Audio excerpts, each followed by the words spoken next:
Сайн байцгаана уу үзэгчдээ, та бүхэнд өдрийн мэнд хүргэе. Дэлхийд данстай Монгол цэрэгчид нэвтрүүлгийн ээлжид шинэхэн дугаар үзэгч та бүхэнд хүрэхэд бэлэн болсон байна. За энэ удаагийнхаа дугаарыг бид Монгол улсын гавьяач жүжигчин Радна Озрын нэрэмжит Монгол циркийн сургууль дээрээс бэлтгэн хүргэх гэж байна. За энэ Монгол циркийн сургуулийг бид бол хуучин модон цирк гэдгээр нь бол сайн мэднэ. За энд бол акробатын тамирчид бол бэлтгэл сургуулалтаа хийж байгаа. Эзгээр тамирчид Монте Карлод болдог олон улсын тэмцээнээс хүрэлт цом хүртсэн. За энэ бол яг одоо тамирчдаар ярих юм бол Олимпос бол хүрэлт цом хүртсэн бас жүжигчд гэсэн үг юм аа. Ингээд бас тамирчдтайгаа жүжигчж байгаа орж уулзцгаая.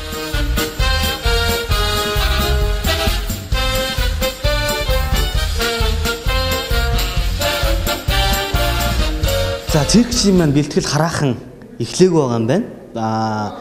19 цагаас эхэлнэ гэж байна. Тэгэхээр биднэрт яг одоо цаг 30 минутын зай байна гэсэн үг. Энэ хугацаанд бас циркус Монголын хадгаа циркийн захирал хадгаахтайгаа уулзахаар гэрлүүн очихоор уцаар ярьчлаа. Тэгээд энэ ажилласаа бол холгүй ишиг нэг 500 метрийн цаанал байдаг байранд бол амьдэрдгаа гэж. Тэгээд хаягийн заалгацсан. Тэгээд хадгаахтайгаа очиж уулзъя.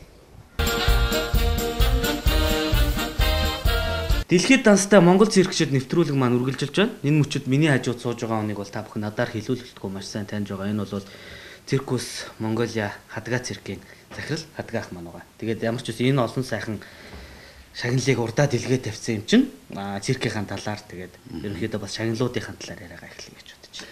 За Монголын циркийн урлагийг сурталчилж үзэгчдэд өргөж байгаа танарт баярлалаа. TV-ийн уран бүтээлчдэд.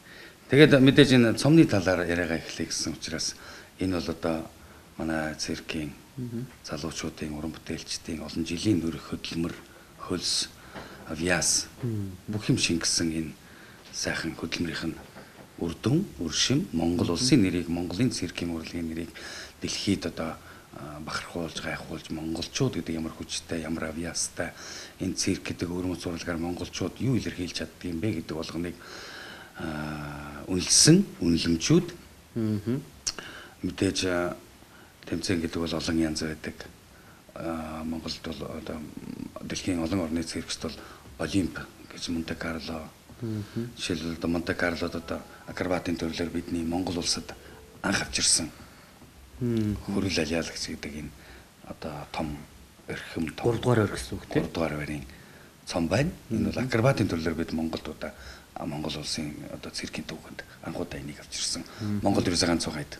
Энэ Монте Карлод бол дэлхийн одоо ямар ч орны циркчид очих, оролцох мөрөөдөл одоо тийм л байдаг та. Циркчин болсны хүсэл мөрөөдөл бол Монте Карло тоосоо өргөнө гэдэг бол хамгийн эрхэм хүндтэй байдаг. Нилээ чансаа өндөртэй тэмцээн биш үү? Том лот. Тэр ч одоо 200 номер оролцож байгаа нэг удаагийн тэмцээнд жил болгон болдог. Энэ бол одоо спортоор бол одоо Олимп гэж нэрлэгддэг шүү дээ. Дэлхийн бүх улс орноос циркийн үзүүлбэрүүд оролцсон. 200-аад уран бүтээлчид оролцдог. Нэг удаадаа нэг манежнд тоглодог. Монте Карлод болдог. Монако, Бант улсын Монте Карлод болдог. Эзэн хааны ивэлд ор болдог. Ийм хэрхэм том тэмцээн байгаа. За түүний дараа бол энэ Монте Карлогийн бас тусгай шагнал. Тэ Монте Карло хотын даргын нэрэмжит шагнал энэ алтан цом байна. За тэгээ дараа нь бол спортоор бол дэлхийн аваргын хэмжээтэй ийм тэмцээн хятадын Ухаан хотод болдог. Тэр тэмцээний бас хүрэл тогруу шагнал. Тэгээд цирк гэдэг урлагч нэг өөрмөц юм л да тийм ээ. Тэр дотроос хүмүүс акробат эргэлдэж, уран нугарж, өнгөлөөрдөж, алиалж тоглохоос гадна амьтад бас өөрсдийнхээ авиасыг харуулдаг. Хүн амьтны зохицолгоо гэдгийг бас харуулж өгдөг тийм ээ. Тэгэхээр хүн гэдэг бас амьтан гэдэг хүнээс, аратан амьтан хүнээс ямар их эрдэм сурдаг юм бэ? Хүний одоо удирдлагын дор яаж энийг сурч жүжигчин болж үзэгчдийг баясгаж чаддаг юм бэ гэдгийг илэрлэл юм. Тэгээд циркийн шагналууд бас тэр амьтнуудын нэрээр бас нэрлэгдсэн байдаг. Тийм. Тэгээд одоо тохроо гэдэг шагнал ч юм уу тийм ээ. Арслан гэдэг шагнал ч юм уу, заан гэдэг шагнал. Энэ хүчтэй амьтдаар бас тэмцээнийхээ бэлэг тэмдгийг цомыг нэрлсэн байдаг. Тэгээ энэ бол одоо Хятадын Ухаан хотод болсон хөрөл тохроо цом. Дэлхийн аваргын 3 дугаар шагналсан үг шүү дээ. Тийм байна. За энэ бол одоо манай би алиаллын төрлөөр Монголд одоо бас анхудаа авчирсан юм да. Тэгээ олон улсын тэмцээнээс циркийн алиаллын төрлөөр оролцож мөнгөн цом авсан. За тэр бол алтан цомн дээр байгаа юм. Хоёр удаа оролцож, нэг удаа оролцохдоо алт аваад дараагийн удаа оролцохдоо мөнгө авсан. За манай уран бүтээлчид бас энэ Оросын холбооны улс Санкт-Петербургийн Большой цирк гэж байна. Тэмдгийн нэрмжиж шагналыг хүртэж байлаа. За энэ Казахстаны Астана хотод болсон Эхо Азия гэдэг тэмцээний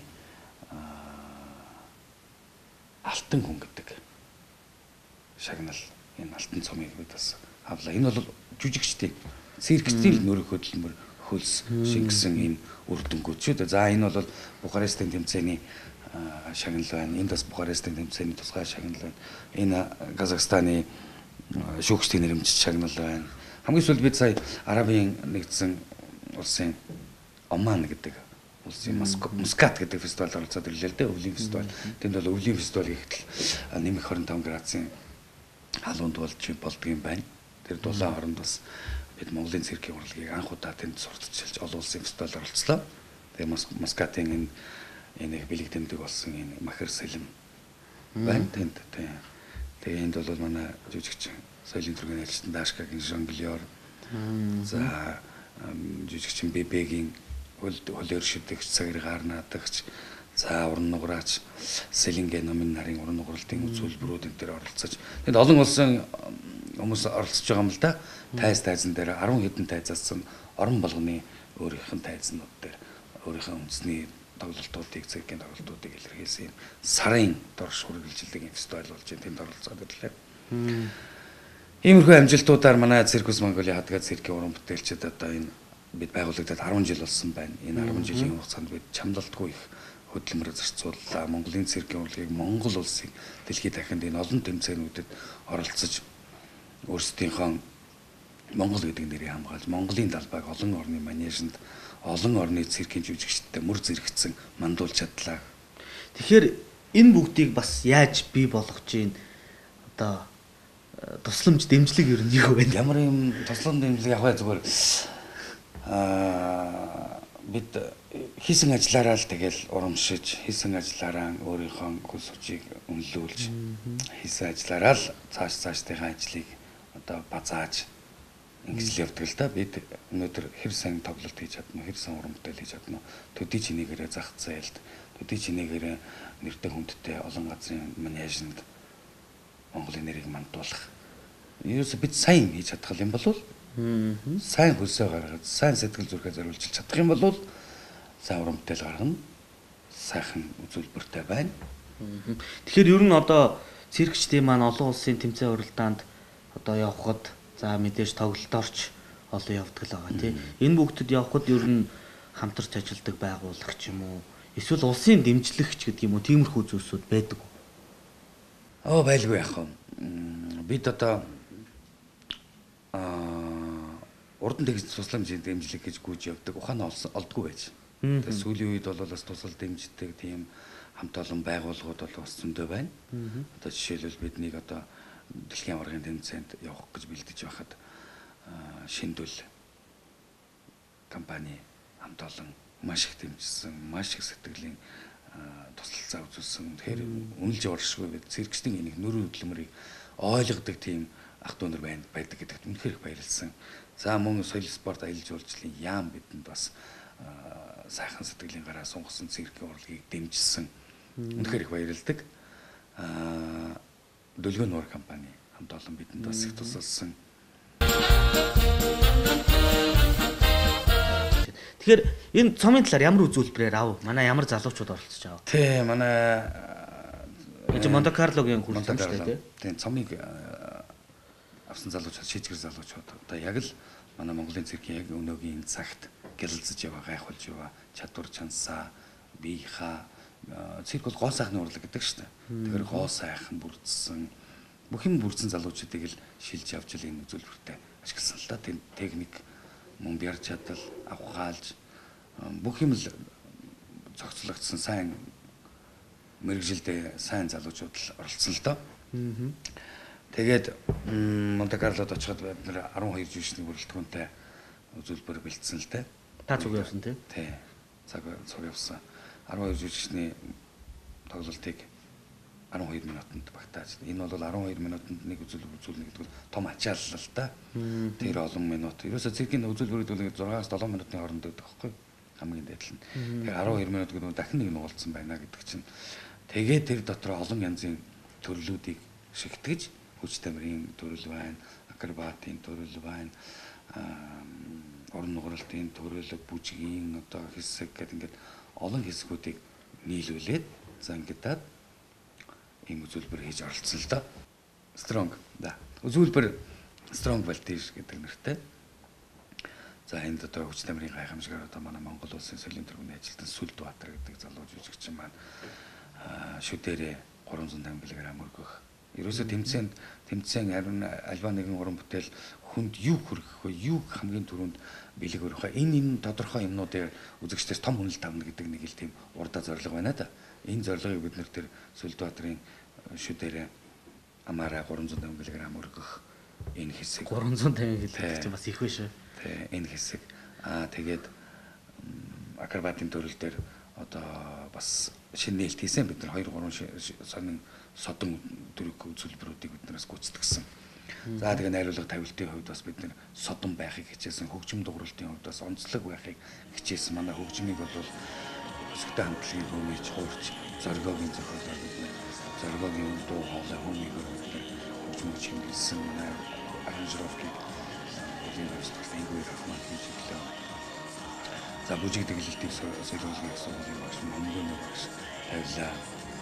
Найруулган дээр бол би өөр ажилласан. Ямар ч байсан л бид тэнд өөр байсан, томцлог байсан, Монгол гэдэг нүүр царай байсан. Тэргээрээч бид амжилттай Монголд анх удаа Монте Карлогоос хөлцөн акробатын төлөө очирснараа тэр залуучууд миний авчирсан залуучуудын яар чадал залуу насны амг унааг авгаалж авьяас бүхэн байсан учраас л энэ амжилтанд хүрч чадсан.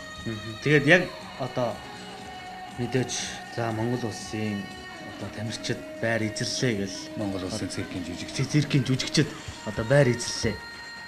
Монгол улсын циркийн жүжигчид байр эзэрлээ. Энэ үгийг сонсоход ямар сэтгэл бас төрж байна. Тэгэл тэнд төрийн талбай мандны гэдэг. Монте Карло төрийн талбай мандны гэдэг.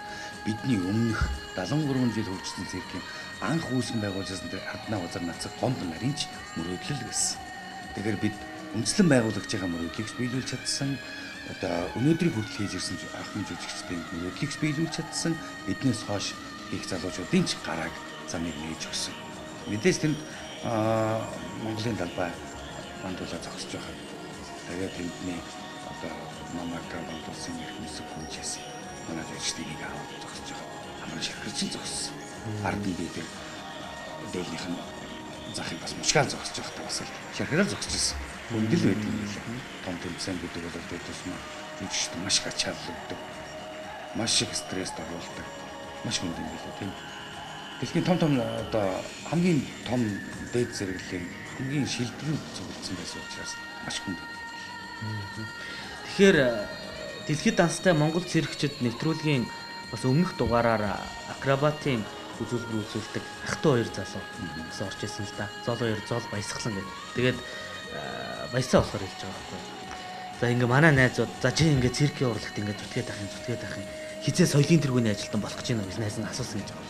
Чи манай хүн болохоор хэдийн соёлын тэргүүний ажилтан болчихсон. Хийсэн зүйлээрээ бол соёлын тэргүүний ажилтан болцлоо хангачсан. За тэгээд дээрэс нь тэр дэлхийн тэр одоо Европын тэр олон орнуудаар за би ойролцоогоор буруу сонсоогүй болвол за 20 гаруй сая одоо гадаадын жуулчид тийм үү гадаадын иргэдэд Монгол циркээс үлдчихлээ явцсан байна. Энийг тэгсэн чинь би ч мдээгүй манай үзэгч мдээгүй байна. Тэгээ надад их харамсалтай санагдчихсан л та. Тэгээд тэр ч утгаараа бас энэ дэлхийд данстай Монгол циркчид гэдэг нэвтрүүлгийг үзэгчдтэй бас зураг болгож циркчтэй таниулах хэрэгтэй байна гэсэн бас баг тэр төрж исэн. Та энэ тал дээр ямар? Одоо яг бол өнөөдрийн хувьд циркийн залуучуудын хувьд бол гайхалтай ястай залуучууд байна л та. Үүний нэг нь бол ахтуу хоёр залуу. Ахтуу хоёр залуу гэж дутагдав. Одоо үнэхээр шижигсэн сайхан залуучууд, шижигсэн сайхан команд үзсэн ястай залуучууд болсон байна. Тэгээд бид нар бас энэ жүжигчин хүн тэр тусмаа цэргийн жүжигчин хүн би ийм төрөлхийг ийм эргэлтийг ийм одоо агаарт өндөр нисэж тэр цэгтээ буух гэдэг тэр хүсэл мөрөөдлөөр цэрэг гэдэг болохоос биш тэр их залуу насныхаа энэ ирч хүчийг яг энд урлаг зориулсныхаа хувьд би ийм зүйлбэр ийм төрөлхийг үүсгэснээр миний энэ цэрэгчин бас нөхцөлийг илнээл гэж боддог болохоос биш би ийм хийснээрээ ийм шагнал авнаа ийм цол авнаа ийм ингэр дээрээ хэлцүүлнэ гэж ингэж мөрөөдлөд хийдэггүй л дээ. Тэгэхээр зорилго нь өөр чинь яагаад гэвэл түрүү хэлсэн би данараа нааддаг. Тийм бол амжилтч холбох. Амжилт холбоо тийм. Тэгээд тэрийг дараа нь түрүүний хэлдэг улсын нэгдсэн зохион байгуулалт хэрэгтэй байх, бодлого хэрэгтэй байх энэ усуд нь амжилт юм дүгндэг хэвээр. Хэмждэг, үнэлдэг байх. Тэгэхээр энэ зохион байгуулалт яг одоогийн байдлаар огт байхгүй гэж хэлж болохгүй. Нэг талаараа одоо бага хэмжээнд бол бага байна гэж бол дүгнээд байгаа. Тэгээд энэ дээр бас одоо жишээ нь манай нэвтрүүлгийн одоо санаачлалын зохион байгуулагч Монгол цэргийн хөгжлийн төв гэдэг шүү дээ. Иймэрхүү төв ер нь байх хэрэгтэй гэж та боддог уу? Хөрөнгө бус байгууллагуудын оролцоо байж ээж цэргийн орлого өнөөдөр хөдөө зэрэгтэй байна. Тиймгүй бол бас яг л ордороо өөрийнхөө бодсон санснаар явна. Хэрвээ гадаанаас хэн нэгэн мэрэгжлийн хүн зөвлөгөө өгөхөд тэрийг аваад тусгаад авдаг, тэрнээс шат агдаг ийм системд гэж юм хэлж байгаа учраас энэ бас л бидний олдтолтой байна. Яг л цэргийн орлого энэ төлөө өгсөн цэргийн халуун сэтгэлтэй юм уу зөндөө байгаа учраас цэрк өнөөдөр сайн л явж байна. Тэр ч утгаараа бас өнөөдөр үр дүн нь бол та бүхэн дээр урталтай шүү дээ. Тэгэхээр одоо яг циркэд хүүхдээ оруулах гад ирдэг ч юм уу тий. Бас нөгөө талаасаа өөрөө би циркчин жүжигчин болъё гэж ирдэг ч юм уу. Энэ хоёр одоо талын аль нь их байна. Тэгээд та яаж шалгаж авч чинь. Мэдээж шалгуур тодорхой хэмжээний шалгуур байна. Хүн болгон жүжигчин циркчин болно гэд явах юм бол бас нэг талаасаа өрөөсгөл болох ба. Тэрээс цирк гэдэг бол багасаа л хийдэг юм л да. Миний боддог циркийн урлагт одоо өөрийгөө зориулсан ийм жүжигчин бол 15-аас 25 насны хооронд л эд шижиг нь хийдэг л зах. Эд миний үзүүлж үдээж чадах нас юм удаа л гэж боддог юм. Тэгэхээр ерөөсөө багасаа хичээж хэвээр багасаа хэлдэг хэвээр тэр гоо сайхан бүрдээ суулгах хэвээр тэгш багасаа өмнөж хэвээр өөрийгөө зориулж чадах хэвээр. Тэгээд ер нь бол одоо яг өнөөдөр яг одоо гаргууд сан бид ч угаасаа цэргийн Монголын цэргийн урлаг тийм байсан. Орон нууралтуудыг гайхамшигтай төрлөөр л бид даван гайлдаг болон улсад дуурч чаддаг бос цэрэгчтэй өрсөлдөж чаддаг орон нууралт гэдэг том төрөл. Тэгээ ер нь бол одоо цэрэг дэрж байгаа хүмүүс ер нь орон нууралт л гэдэг. Тэ ийм төрөлдөл хүмүүсийг хэрж байна. Тэгэхээр бос төрлийн бас орхигдуулж болохгүй. Бос төрлийн бас чанартай, чадвартай сайн жүжигч төрүүлэхэд бол бас эрэл хайгуул яг хийж л байна. Тэгэхээр та акробатын жүжигчтэй яаж сонгож авсан? Одоо өнөөдөр манай нэвтрүүлгийн гол дүрийн бааtruуд штэ Монте Карлогоос хүрэлцэн аваад ирсэн тийм. Акробатын жүжигчид ер нь бол маш олон жилийн хөдөлмөрөөр бүтдэг. Олон жил тэр техникийг сурах гэж өөртөө хэвшүүлэх гэж олон жил хичээл зүтгэл гаргадаг. Тэгээд дахиад хоорондоо нэг баг болоод ажиллахад эв зүгээ олох, нэг техниктэй болох гэдэг бол бас хөдөлмөр. Тэгээд багийг бүрдүүлэхэд бол мэдээж хүмүүсийн жин, хүмүүсийн харьцаа, өндрийн харьцаа, барь чадлын харьцаа энэ бүгдийг л харж ажил сонгож шалгаруулж авна. Бид нар чи 12 оны 1 сард Монте Карлогийн тэмцээнд орж ирээл тэгэл тэндээсээ ухааны дэлхийн аваргын урилга аваад 12 оныхаа 10 сард оролцож байгаа. Тэгэхээр хятадд бол Ухаан, Учао гэдэг хоёр хотод энэ том тэмцээн зохиогддог. Тэгээ бидний оролцох тэр хугацаанд Ухаан гэдэг газар болсон. За Монголын циркийн урлагийн энэ цаг хугацаанд хөгжиж ирсэн цаг хугацаанд бол манай Монголын уран бүтээлчид зөндөө очиж оролцож байсан л да. За тэндээс дийлэнхтэй бид бас орон нууралтын төрлөөр давмбага оролцож тэнд бас шагналт байруудад амжилттай оролцож байсан байдаг. За акробатын төрлөөр золоо ахлагчтай хамтлаг орж ирсэн гэж мэдж байгаа. За манай X-Rose-ийн будын уран бүтээлчид мөрөж оролцож байсан те. 80-аад онд 90-аад онд манай улсын циркийн уран бүтээлчдэнд бас амжилттай оролцож байлаа.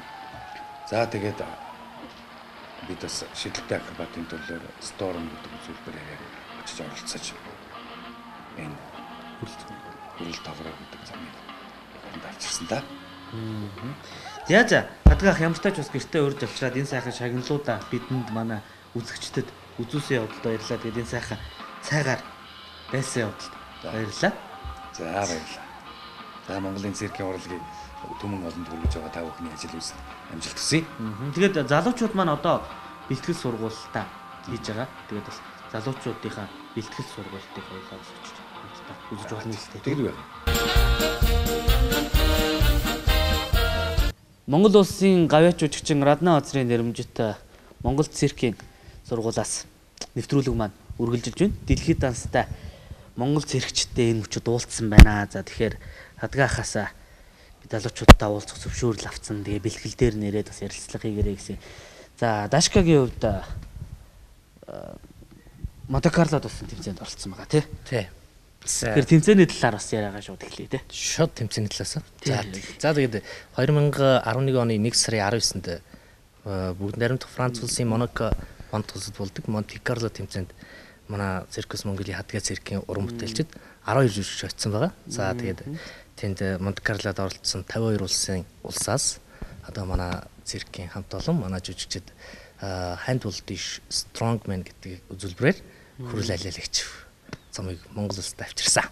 Тэгэхээр тэмцээний маань одоо яг шаардлага нь яаж тавигддгийг тэгээд ямар одоо улс орны ямар тамирчид оролцдог тэмцээн байдаг юм бэ?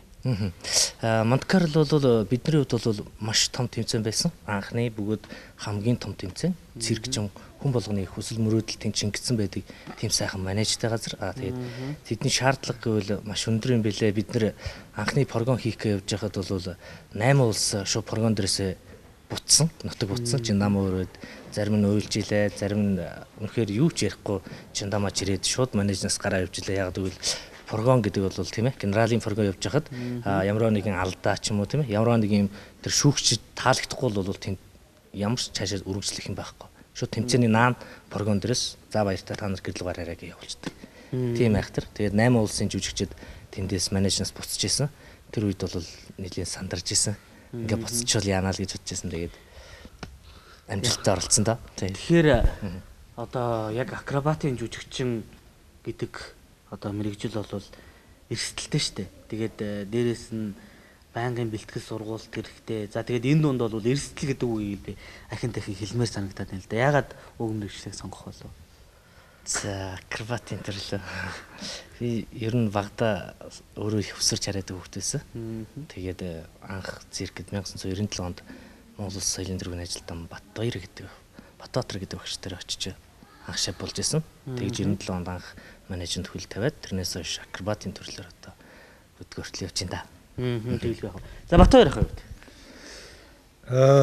Миний хувьд бол манай жүжигч Монте-Карлод ороод ирсний дараа 12 хонд бид нэр спортоор бол дэлхийн аврах тооцдохоор бүгд найрамдах Хятад улсын Ухаан хотод болдог олон улсын циркчдийн тэмцээнд медалийнхаа одоо өнгийг хувирахын зорж бид нэр 9 жүжигчин дэлхийн аврахт оролцсон.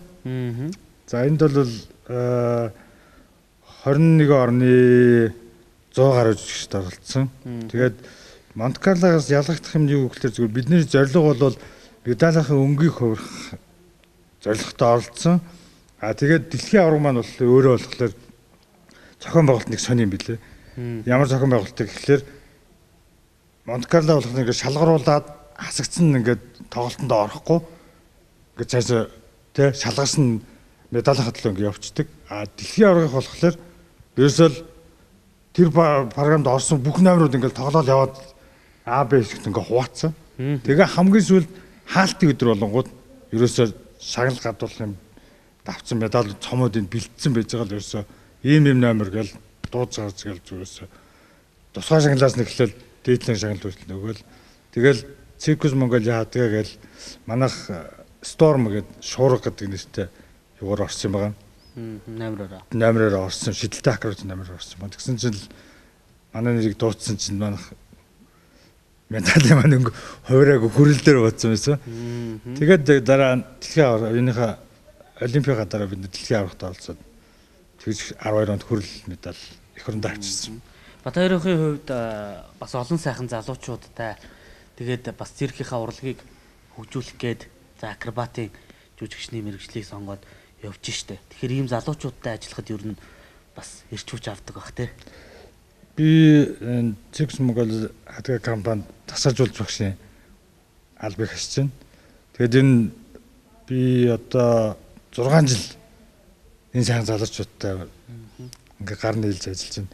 Ер нь тэгээд цирк урлаг бол залуу насны урлаг юм байна. Угаасаа залуу насны урлаг болохоор энэ залуучуудаа өдөр болгон одоо эмэгтэй одоо хамгийн бага нь 14 төө юм байна. 14-төөс одоо тэгээд дээдл нь 32 таа. Ийм насны хооронд одоо шижигсэн залуучууд өдөр болгон энэ одоо иш хүчтэй цаг залбоогоор энэ циркийн одоо акробатын төрлийг чааш ингээд хөгжүүлэх талаар ажиллаж явж байна. Энэ менежмент хичнээн жүжигчд бэлтгэл сургуультаа хийж байна. Яг акробатын зөвхөн одоо жүжигчд гэхэд хэд байна? Манайх яг одоо акробатын төрлөөр энэ бэлтгэл сургууль хийж байгаа. За 15 гэдэг чинь за нэг 20 хэдэн жүжигчин яг одоо энэ менежмент бэлтгэл сургууль хийж байна. 20 хэдэн жүжигчин 2 групп хуваагдаад дандаа яг акробатын төрлөөр өөр бол бус жанрын номерууд бол байгаа л да. Гэхдээ яг акробатын төрлөл дээр бол нэг 20 хэдэн жүжигч яг 2 группт хуваагдаад яг акробат гэдэг төрлөөр энэ менежмент бэлтгэл сургууль хийж байна. Тэгэхээр дашкатай буцаад яриагаа хөргөжлүүлэе гэж бодож байна. Жүжигчин байх. Тэгээд тэр дундаа акробатын жүжигчин байхын хамгийн сайн сайхан зүйл нь юу юм болоо?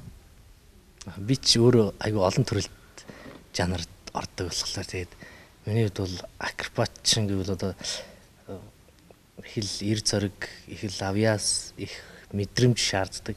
За тэгээд акробат би бас сүүлийн үед жоохон бэртэл аваад жоохон бас акробатын төрлөөс жоохон болоод жонглерийн төрөл, элбийн үзүүлбэр, амтны тоглолт гэдэг иймэрхүү төрөл жанр руу жоохон орсон. Гэхдээ өмнө бол акробат хийж хатвал ер нь дээгүр нисэл их гоё байдаг штэ. Тэ доор байснаас дээрээ 4 хүн авснаас дээдлэлт нь байж байвал их гоё юм уу. Гэхдээ миний акробатын жанрт бол би ер нь үзүүр хийдэг. Дээрээ 3 давхрын дээр гарах ч юм уу тийм ээ. 4 давхрын дээр гарах ч юм уу. Дээрээ толгоон дээрээ хүн авах гэд иймэрхүү дандаа дээгүр төрлийн жанр хийдэг. Гэхдээ ер нь газраас нэг 5 6 м ч юм уу тэрнээс магадгүй өндөрт ийм газраас өндөрт байна гэдэг шоу шиг л байдсан штэ ер нь. Тийм. За тэгэхээр ямар ч байсан залуучуудаа цаг зав гаргаад ярилцсанд баярлалаа. Мэдээж бэлтгэл сургуулийнхын дундуур завсарлуулаад яриасан дуучлаарай. Мэдээж дэлхийд данслагдаж дэлхийд бас их орныхоо нэрийг гаргахын төлөө маш их хичээл зүтгэл, маш их сургуулалт хэрэгтэй байх ингээд та бүгдэнд чинь амжилт хүсье. Дэлхийд данстай Монгол циркчид нэвтрүүлгийн маань ээлжид шинэхэн дугаар энд хүрээд өндөрлөж байна. Дэлхийд Монгол улсынхаа нэрийг зурайтуулан яваа акробатын жүжигчдтэй өнөөдөр та бүхнийг уулзууллаа. Дараагийнхаа дугаараар олон циркчидийг бид та бүхэндээ уулзуулах болно. Нэвтрүүлэгтээ байсан үзэгчдтэй баярлалаа. Дараагийн дугаараар уулзтлаа. Баяртай үзэгчтэй.